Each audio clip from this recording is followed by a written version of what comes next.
I'm Chloe. After graduating from college, I worked as an office employee. In my student years, I went to an all-girls high school and didn't have much opportunity to interact with guys. The only relationship I had was with Mason, whom I met through a friend. Mason worked for a major corporation. He was incredibly good-looking, like a celebrity, and had great style.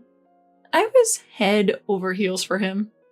Then came a day when I knew I absolutely wanted to marry Mason. While waiting for Mason, who was late to our meeting spot, I received a call.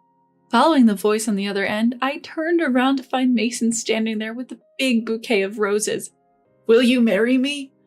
I thought I was dreaming when Mason, smiling, offered me those words along with the bouquet of roses. I immediately said yes, and we embraced, public setting or not. I was thrilled by Mason's proposal, which felt like a scene from a drama. Little did I know then what Mason's true nature was. After getting engaged, Mason and I started to talk about practical matters concerning our marriage. First, there was the issue of our parents. Both Mason and I are only children, so we'd have to take care of our parents eventually. We decided each would look after their own parents, so we wouldn't burden each other. Next, we discussed whether to combine our incomes or not. I was okay with merging them, but Mason said, "We shouldn't rely too much on each other's income, so let's keep them separate." I agreed. Following that, we decided not to disclose each other's savings. We agreed to each contribute half to our living expenses. Other decisions included the number of children we'd like to have, the area where we'd live, and whether we'd opt for a standalone house or an apartment. There were many decisions to make, but I believed I could do anything if it meant spending my life with Mason. When we went to announce our engagement to father-in-law and mother-in-law, whom I'd met before and gotten along well with, that belief started to waver. As usual, mother-in-law and father-in-law welcomed me warmly with smiles and said, "Chloe, welcome." We entered the house, and due to the special occasion of announcing our engagement, I felt a bit nervous. In the living room, Mason, father-in-law, mother-in-law, and I took our seats. My in-laws happily congratulated us on our engagement. "I was wondering when you two would get married. I'm relieved that you finally gotten engaged," mother-in-law said, and Mason chuckled shyly. I also felt my cheeks go red. While father-in-law and mother-in-law never stopped smiling at our youthful enthusiasm, something father-in-law said made me start questioning Mason. "So, when are you planning to move in together? We need to prepare for the move too. You're not thinking of living in this house, are you? It'll get cramped when you have children." Huh? Move in together? My bewildered expression made father-in-law and mother-in-law puzzled as well. Only Mason looked a bit uncomfortable. "Wait, what?" said mother-in-law, giving me a suspicious glance. "Chloe is going to be financially supported by Mason, right? It's only natural that you live together. I did the same thing. Isn't that right, hon?" Father-in-law nodded. "Yeah, that's true." Mason chuckled awkwardly and muttered, "Sorry." This meant Mason hadn't told his parents anything about our discussed plans for married life. This was the first time I felt disbelief and disappointment in Mason for not communicating with his parents. The man I deeply loved and saw as a prince suddenly seemed unreliable. But I've heard that's what marriage is like. I suppose there are sides of Mason that only become visible after engagement. I started to explain to father-in-law and mother-in-law, convincing myself that this was all part of it. I don't plan on relying financially on Mason. I'm not quitting my job. And we've decided to individually take care of our own parents. "Hold on, Chloe. You should reconsider. Sure, women are advancing in society, but Mason has a good salary. It would benefit the household. Isn't it heartless to care for your parents separately?" We're both only children, and our parents are roughly the same age. We decided it'd be better to each care for our own parents, especially if they fall ill at the same time. Father-in-law and mother-in-law had complicated looks on their face, but I continued to explain with unwavering conviction. I didn't want to ruin my relationship with them, but I also wanted to live the married life Mason and I had agreed upon. I don't know Mason's income or savings, but considering where he works, I know he earns a decent wage. However, quitting my job isn't an option for me. Do you have such an important job, Chloe? I hesitated a bit, then nodded. Yes, actually, my dad runs a company that I'm supposed to take over in a few years. Father-in-law and mother-in-law were shocked. I was further disappointed in Mason for not informing them, as he knew about this. So do you have a higher income then? Because my parents own property, I own a few apartments in my name, so yes, I believe my income is higher than Mason's. I've been receiving a substantial income since 9th grade, thanks to the properties my dad transferred to me. I don't spend much, so I have more savings than Mason too. I had heard that men are intimidated by high-earning women, so I was actually relieved when we decided not to disclose our incomes. Mason knew I was studying hard to become a future CEO, but he was also shocked to find out about the apartments.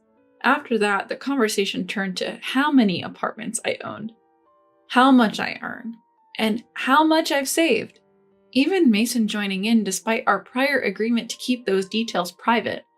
That day, I somehow dodged a barrage of questions, not revealing my income or savings, and made it home.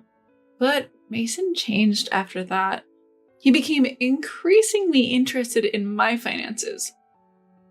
When we talked, the subject of money came up, and if we went on a shopping date, he'd ask for expensive brands. I would refuse, saying, "We agreed to keep our finances separate. If you want it, buy it with your own money." Doing so would put Mason in a visibly bad mood, and the atmosphere would sour. The real shock came when Mason stayed over at my house. When I came out of the bathroom, I found him rummaging through my desk drawers. "What are you doing?" I asked. "Just seeing if you have a bank book or something," he replied with a guilty expression like a child caught in mischief. At that moment, the idea of breaking off the engagement crossed my mind. Mason was no longer the Prince Charming he once was. He changed his attitude as soon as he learned about my income and savings, and it deeply hurt me. But Mason was my first love. I couldn't forget his romantic proposal with the big bouquet of roses, nor could I completely abandon my feelings for him. Should I leave him, though I still loved him? As I was mulling over these conflicting emotions, an incident occurred. That day, I was distracted by a headache at work. Sleep deprivation from worrying about Mason was probably the cause. I felt I couldn't let personal issues affect my work if I was to become a boss one day. I must have looked unwell because a coworker noticed. Since it wasn't a busy period and the staff had some bandwidth, I decided to leave early. As I reached my front door, I felt ashamed of not being able to manage even my health and noticed something odd. The door was already unlocked. For a moment, I wondered if I had forgotten to lock it, but that had never happened before. I was fully aware of the risks of living alone as a woman and was cautious. So who unlocked the door? Despite my unease, I opened the door. Only then did I think of the possibility of an intruder inside. Panicked, I grabbed an umbrella from the stand as a makeshift weapon. I was so flustered that I didn't notice until I heard a noise from deeper inside. A gasp escaped from my lips. Someone was still inside. I couldn't handle this on my own. "I have to call the police," I muttered in a shaky voice, reaching for my phone. Just then, someone sprang out from the hallway. "No!" I screamed, bending down out of fear. Wait, a familiar voice yelled out. "Huh?" As I slowly lift my head, I see Mason standing there, wearing a knit cap, a mask, and gloves. Mason looked like an intruder. Actually, he is an intruder, because I never gave him a spare key. Why? "I wanted to know how much money you make, Chloe, so I snuck into your place." "Without permission? How?" My voice trembles with fear as I ask, and Mason pulls a key out of his pocket. "A spare key. I made it without asking you when you stayed over at my place." The tears that fell were a mix of relief from mortal danger and boiling rage. I had never been this angry in my life. I pushed away Mason's hand, which was rubbing my back in an attempt to calm me, and screamed, "Are you kidding me?" in a voice so full of anger, I doubted it was my own. Mason, who had only seen my typically calm side, was stunned and fell on his rear, but my rage wasn't over. Making a spare key without permission is criminal. And what's with the disguise? Were you planning to steal my bank book if I hadn't come back? No, I just wanted to check. Check what? We agreed to keep our finances separate after marriage. I know you changed your attitude the moment you found out I have some money. I throw my umbrella at Mason, who staggers back, letting out a pathetic whoa. Why did I ever think someone so pathetic, sneaky, and money-minded was Prince Charming? My dream, which had been so joyously accepted, along with a bouquet of roses, had come to an end. I grab Mason's belongings left in the room and throw them outside, pulling Mason out by the arm. Ignoring Mason's plea to wait, I yell, "Get out! The engagement is off, and I never want to see you again. Wait, Chloe, I truly love you. No need for your love anymore. Goodbye." I slam the door shut, my love for Mason completely chilled. Everything goes surprisingly smooth as I check that my bank book is intact, explain the situation to my parents, and call my future in-laws. My future mother-in-law pleads, "Please don't sue Mason." I had no intention of doing so, so I coldly reply, "Cutting off ties is enough for me." My parents are furious at Mason's actions, and the engagement is swiftly called off. My dad was angrier at Mason than anyone else. Knowing Mason's boss personally, my dad spilled the beans, saying, "Your employee did this to my daughter." Mason's company was lesser in standing compared to my dad's. Panicked, Mason's boss transferred him to a remote location and demoted him. And so, my first love came to an end.